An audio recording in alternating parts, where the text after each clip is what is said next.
Welcome to the Create What You Speak podcast.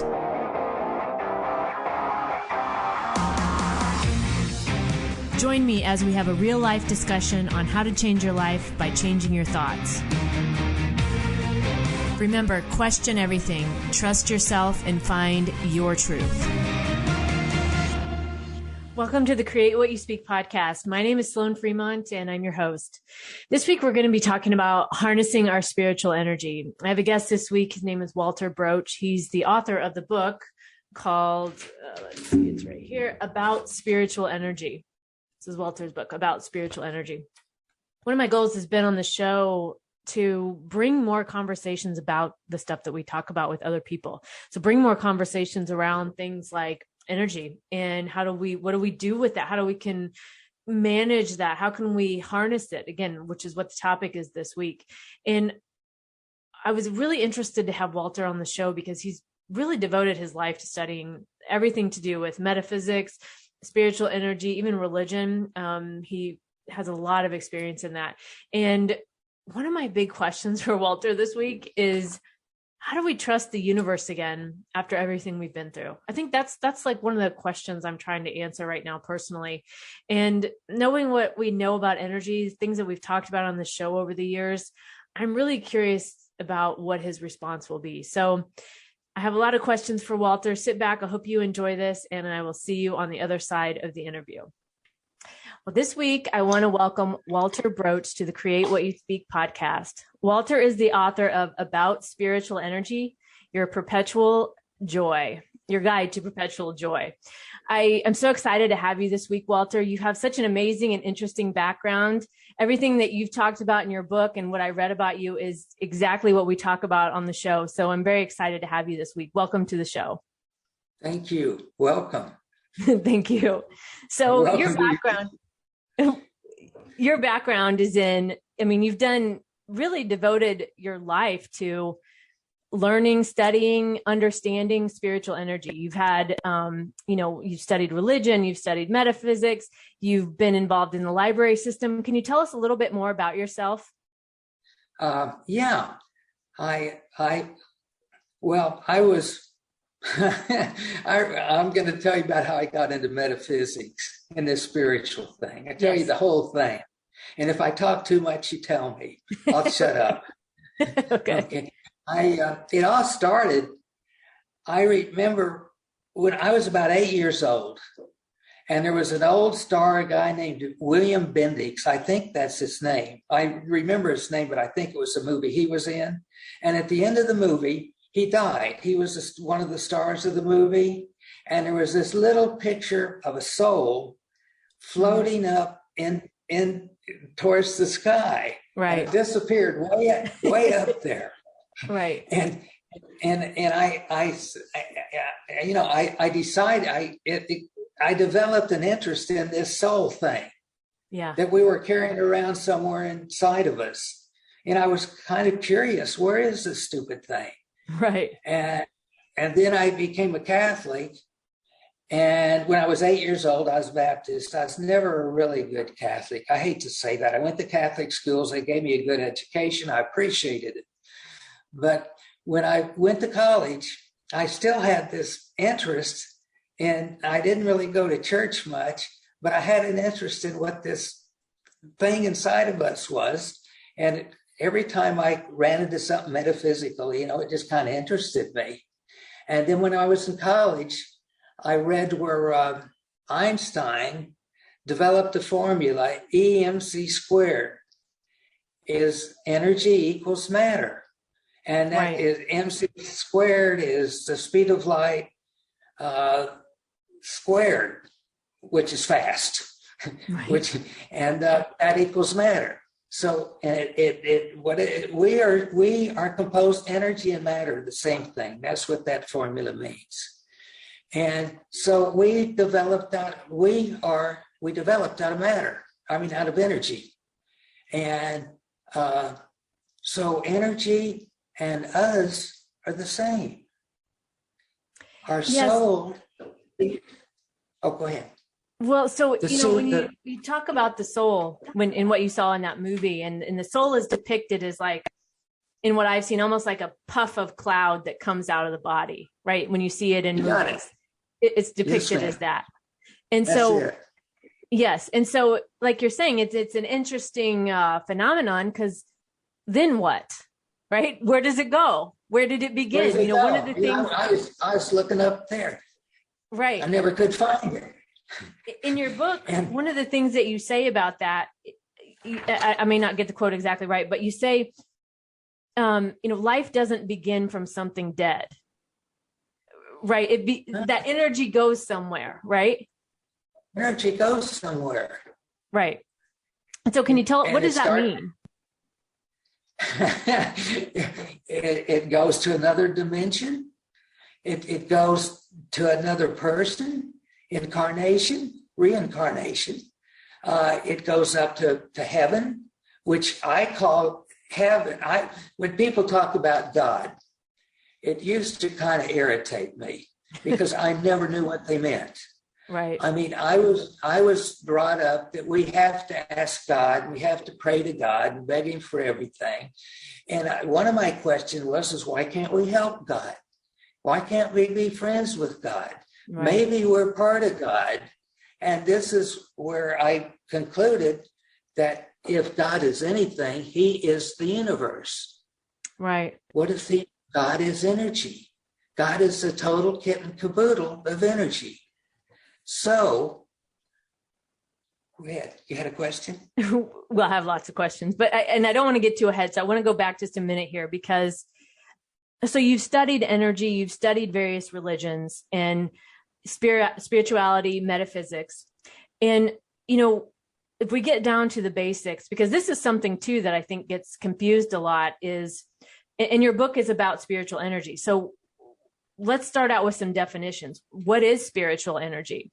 And what is religion? And what's spirituality? And are they different or are they the same? Right? Because those are big. We could talk for an hour about that. Spiritual energy, it's what I call it, it's the base energy of the universe. Mm-hmm. It is what it's God energy. It's what everything comes from. Now, spiritual energy would like stem cells. You know what a stem cell is in the human body? Yes. It's a cell that forms everything else. It's what your brain goes out of, all that. Well, it would be stem cell energy, like it would be an energy force that everything is taken from. That would be what spiritual energy actually is. Okay. And you get the spiritual energy. The spiritual energy forms the world, everything, the stars, the world, the trees, you, everything. It's the base energy of the universe. From the base energy forms the world. From the world grows trees, humans, animals, everything. The door behind you, or is that me? That's you. Yeah. Your room kind of looks like mine. Right. And so I call it STEM energy instead of base energy or spiritual energy. All three of them are usable.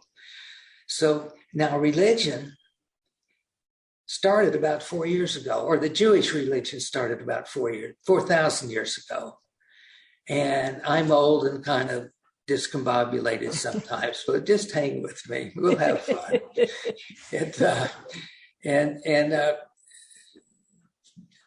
Well, it started out, people didn't know about gods. They really, when we started out, when we didn't even speak. Do you realize that when Homo sapien first arrived, we didn't have tonsils. We grew tonsils 100,000, 200,000 years ago. Mm-hmm. And we developed speech. We always had thought.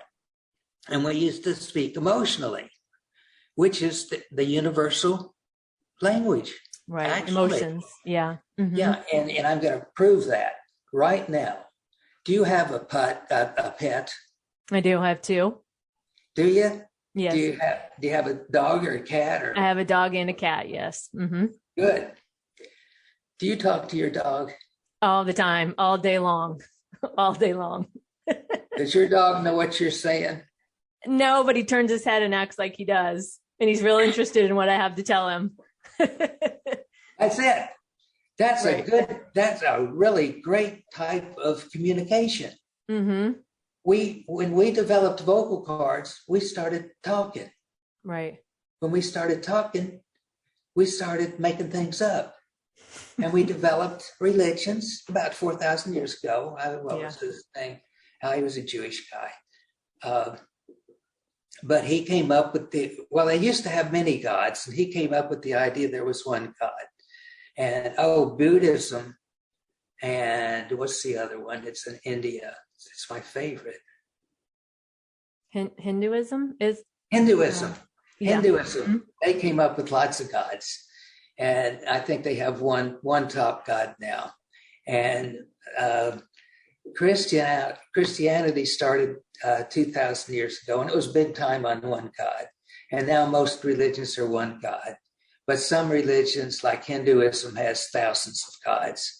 The god of sea, god of trees, god of mountains, god of, whatever. Right. But it developed here in the United States. We have one God.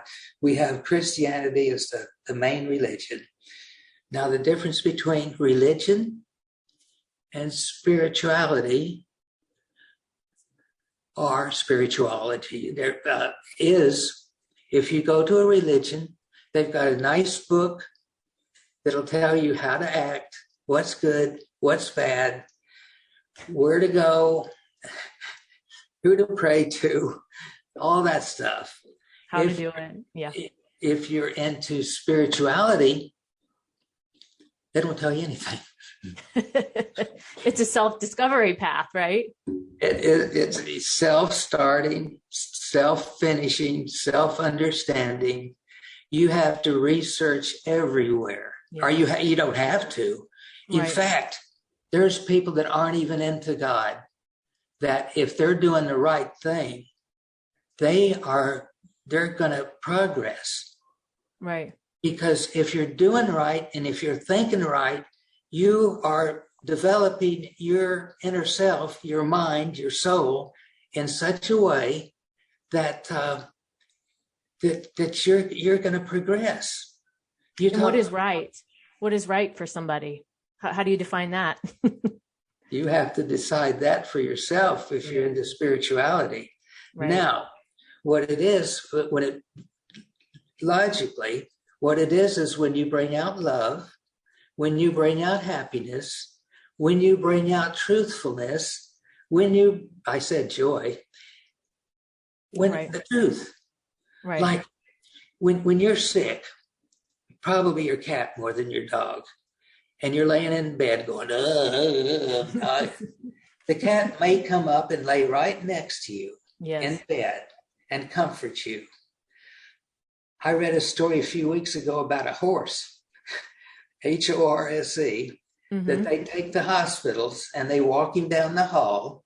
Yeah. And when he smells somebody that's sick, he goes into the hospital room and he comforts that person. Oh my gosh. That is so amazing to me what animals do with their abilities there. And I know just from having my dog and being able to, like you were talking about, those emotions that are, again, we're not speaking words. My dog doesn't understand me, but we have such an emotional connection because I love my dog, right? And my dog loves me back, right? Yeah. And there's that feeling, when you talk about spirituality and what is, quote, right for someone, those emotions that feel good, that invoke those feelings within you that feel good.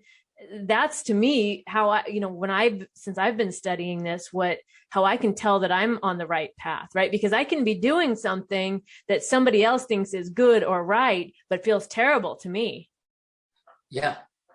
And I don't want to live that way, right? I don't want to live doing things because someone else is thinking that that's the way it should be. And that's, kind of going back to what you said about religion, having this box of here's the way to do it, even if it doesn't feel right. I grew up Catholic too. So I know the guilt and all of the, everything that goes along with that, right? That I still carry to this day probably. But I like the way you explain spirituality, the difference there, because spirituality is a self-discovery path.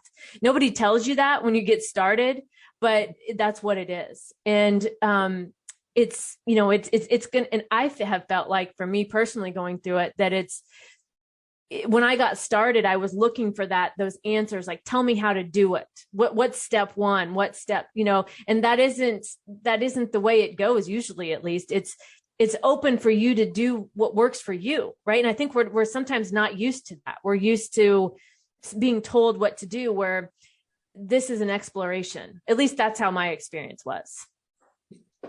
It is. It's a lifelong exploration, and you're still learning things. Yeah. For sure. And what I think I knew, sometimes then I'm like, wait a minute, I don't know if I know that anymore. It's continual. Right. It was kind of life-changing when Einstein's theory that energy is everything, energy and matter are the same. That was a wake-up call for me. And then when I realized that we are actually souls. Now, I believe this strongly, that we are souls. That's energy. Right. Walking around with physical bodies. Right. You get up and walk every morning. What controls your body that gets it up out of bed to walk? Your mind. Mind, yeah. Okay. Desire, will, all of these things too. People ask where the mind is, and they ask where the soul is. People will tell you the mind is in the brain. The mind isn't in the brain. There's something called thought worms that enter your mind. And this has just been found out in the past 30 years, in the past 25 years, I'd say, that thought worms, they call them, enter your brain from somewhere. Right. Well, where else can they enter from? Your soul, the universe, your cousin. Right. We've all had that, right? Those thoughts come in and, like almost out of nowhere, but then, then it's learning to trust those, right? That you're being pushed in that direction for a reason, or that's being brought to your attention for a reason. Yes. Spiritual people very often get into listening to their intuition. Right. Why? I was brought up not to listen to my intuition. It was stupid. So I was brought up that I was stupid. Oh. I had to learn from everybody else. Right. I had to obey everybody else. Yeah. Right. It was my studies. Really, I'm kind of a curious. We all have curiosity ingrained in us. Now, people will say I'm not curious at all.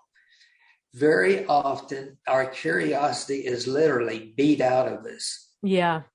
I hate to say it. You go to school and you're taught to learn, and you're taught how everything is, and you have to be this way, and you have to listen to that person, and you have to act such and such. You have to become a robot. Pretty much. Yes, I agree 100%. Curiosity is not rewarded. Often you're the outcast when you are curious. Yes, you're curious. I can tell that.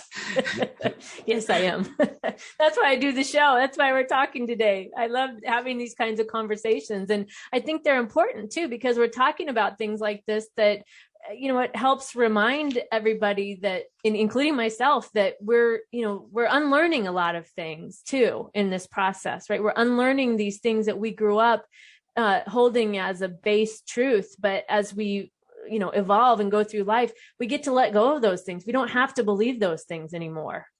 No, ma'am. It's half my life has been spent unlearning the things that I was taught as a child. Right. I want to go back to what you talked about at the beginning about energy as matter. And you talk about that in your book. And I wanted to say about your book, I loved reading it. I read it very quickly because I just couldn't put it down. Really? Yeah, I did. And what I felt like when I was reading it was like, I felt like I was talking to a friend, like you were guiding me as a friend. It was a very, I felt like a very gentle approach to spirituality, and very much like, here's some options. You can choose this or not, but here's some different things to think about. And I loved that about the book, that it was so, like I said, I felt like I was reading it with a friend. That's how it felt to me. I've had a lot of people say nice things about it like that. I appreciate it. I appreciate it coming from you. Yeah. Yeah. And so, you talk about in the book about, everything starts from something, right? The energy is matter. And we're made of the same, everything of the universe, right? We're all made of the same energy. And as we have lived our lives, it's very easy to feel separate from that energy, or feel like I don't have the same energy or the same power as, whatever, or even maybe we don't even believe that we are part of that universal energy. So we feel that separation, or that, that disconnection. But I think it's important to point out that isn't true, right? Those are old lies that we were, maybe somewhere along the way we collected those beliefs. But energy is matter. And this is important because that means we're all made of the same thing. We all have the same power, right? We all have, if we choose to use it, like you talk about in the book, it's up to you, right? You don't have to, but you do have the option. And I think that's really important to remember. Yeah, we can, we're constantly forming who we're going to become. Right. Because we're living for an eternity. Now this is something that I don't think many people understand. If I get off the subject, you tell me. But we live for 60, 80, 90, 100 years, maybe, if we're lucky. Some of us live for 30 minutes and then we're gone. Mm-hmm. And we tend to think that we tend to think that in lifetimes, that a lifetime is a long time. In eternity, a lifetime is a blink of an eye. Yeah, it's hard to wrap your head around too, because we're so used to human time. Your spiritual training, yeah, and if you could spend time, now this is way out, but I actually believe it. You could spend time as a guinea pig. So it's a lot of that came off the top of my head. Or a tree, or a hole, or we're walking on the world right now. More on the happy path, could be I guess, part of a tree. Somebody like your brother. Again, we don't know him, so I don't want now for a tree. Try to compare, but I guess 50 years, that's having that time. More positive or happier nature. It has. So when I was a child, when you look at plants and trees, underneath what I wanted to, their roots sometimes grow together. And I just wanted to be happy. I didn't know what I wanted to be. An 8-year-old kid, 7-year-old kid, what do you want to be? I want to be happy. Not even in German. I said, fair enough. Right. But the roots know what you can't want to be happy. You have to do something to be happy. Well, that makes kind of sense. And I said, well, I don't know what I want to do, which would make sense for a 7, 8, 10-year-old kid, even a 15-year-old kid, even a 20-year-old kid. And I think I drifted into when I was a child. They asked me what I wanted to be when I grew up, and I just want to be happy. I didn't know what I wanted to be. An 8-year-old kid, 7-year-old kid, what do you want to be? I want to be happy. I said, fair enough. They said, you can't want to be happy. You have to do something to be happy. Well, that makes kind of sense. And I said, well, I don't know what I want to do, which would make sense for a 7, 8, 10-year-old kid, even a 15-year-old kid, even a 20-year-old kid. And I think I drifted into library science because it was a nice profession. I could support my wife and my family on it. Mm-hmm. And I was kind of out of sight because my stepfather was a doctor. I don't tell a lot of people this. He was the man. He with that hospital, he would order those nurses around. Oh yeah. And he would order us kids around, and he would hit me on the head. I've never hit anybody on the head. When I was evil. He thought it was good for kids. Yeah. He was a terrific man. I think he was probably the best influence I had when I was a kid, because he was proud of himself, because he was proud of the way he talked to patients and told them what was wrong with them. And I think maybe that's where I got my need. Or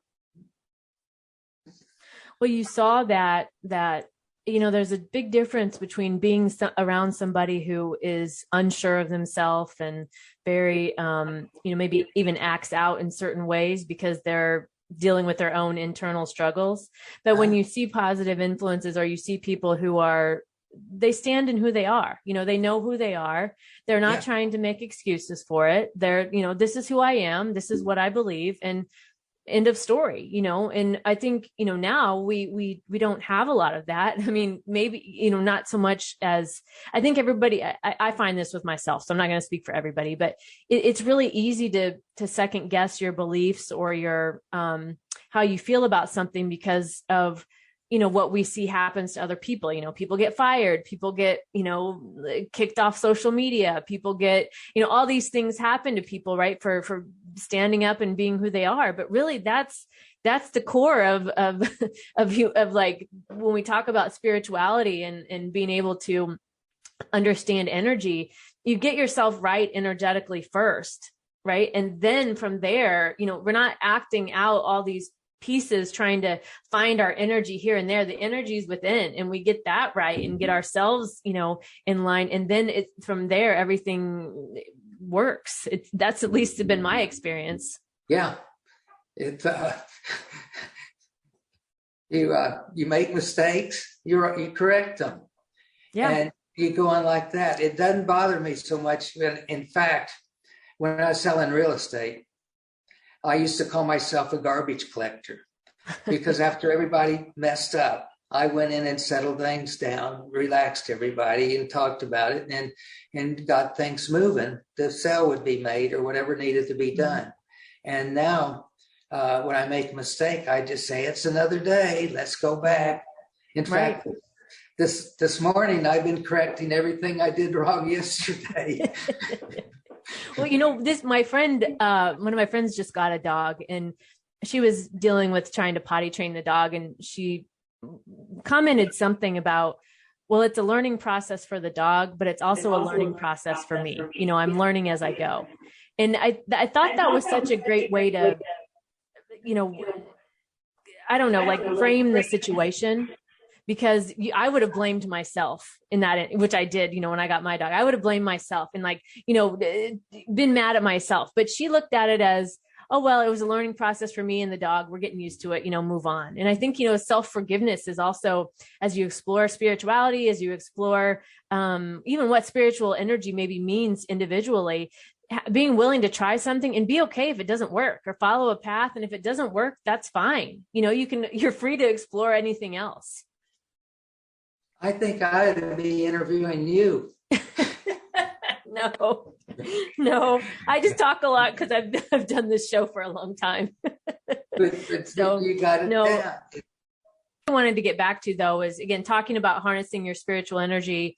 And to wrap up the show, this will be my last question. To wrap up for today, I wanted to ask you, so one of the things that I've struggled with since 2020 is I kind of touched on earlier about our beliefs and our, especially having belief in the universe, belief that everything is working out for me, belief that, that I'm always in the right place at the right time. And even going back to what you talk about in the book about being the creator of our own destiny. Right. And after what we experienced in 2020, I wonder, why would I have created that? Why would I have created what we experienced in 2020? And then also my bigger question is, how do I get back to trusting the universe again? Because I felt like I lost that trust along the way over the past year because of what we experienced. So I'd be interested to hear your thoughts on that. We don't necessarily physically or mentally or spiritually create it. It just, in eternity, we are going to experience everything. We Bad things are going to happen. Look in the universe. This will be good for you. Look out and you see planets running into each other, stars running into each other, comets crashing down on Earth, good things, bad things happening. There's just a lot of things going on. During eternity, there's going to be a lot of things going on in our lives. We're going to have lives that aren't exactly happy. We're going to have things that happen in this life that aren't exactly happy. It's just good and bad things happen to us. We don't have to ask for them. It's the nature of the universe. And life would actually be boring. And I think eternity would be boring if everything was just totally happy. 24 I don't know. hours. After last year, I would take the happy over what we dealt with. But I think, on the good side of that, it did open up a lot of things to help, at least, if you choose to look at it this way, because, everybody has a choice in how they're going to look at things. But if, I've come to terms finally with things that, I do feel like that there was a lot of positive for me. I've eliminated a lot of things in my life that I was doing unnecessarily or that I wasn't even happy doing. I've, in many ways become healthier, become more in touch with myself. I think spiritually I've grown, but I do still struggle sometimes that, and I don't like to really put it this way about not trusting the universe, but it really shook my core beliefs, I guess. And so I've had to really get back to that place of having making the decision that I do still believe that the universe is my friend. I do still believe that everything is still working out for me, so that's been a process for me. It always is. We're always losing a little bit and gaining a little bit. It's kind of 2 steps forward and 1 step back. Yeah. Sometimes it's 1 step forward and 3 steps back. Right. I've experienced that. Right. I know. But it's just a process, and it's ever evolving. Walter, I want to thank you for joining us this week on the Create What You Speak podcast. Can you tell the listeners how they can find out more about you? Yes, ma'am. On Facebook, you look up it's a group about spiritual energy. Okay. I'll link to it in the show notes also, so they'll be able to click the link and get there. Yeah. And then I have been playing with it for a while. And next week I'm going to get started on making it big time, but about spiritual energy on the internet. Okay. Well, thanks for joining me this week on the Create What You Speak podcast. Make sure to visit sloanfremont.com, where you can subscribe to the show in your favorite podcast player so you'll never miss an episode. And while you're at it, if you value the show, I'd appreciate a positive rating in Apple Podcasts or your favorite podcast player. Also, remember to check out Create What You Speak Academy at createwhatyouspeak.com. Thanks for listening this week, and be sure to tune in next week, where I will continue to give you real-life solutions to help you live free in an unfree world. Hey, thank you, Sloan.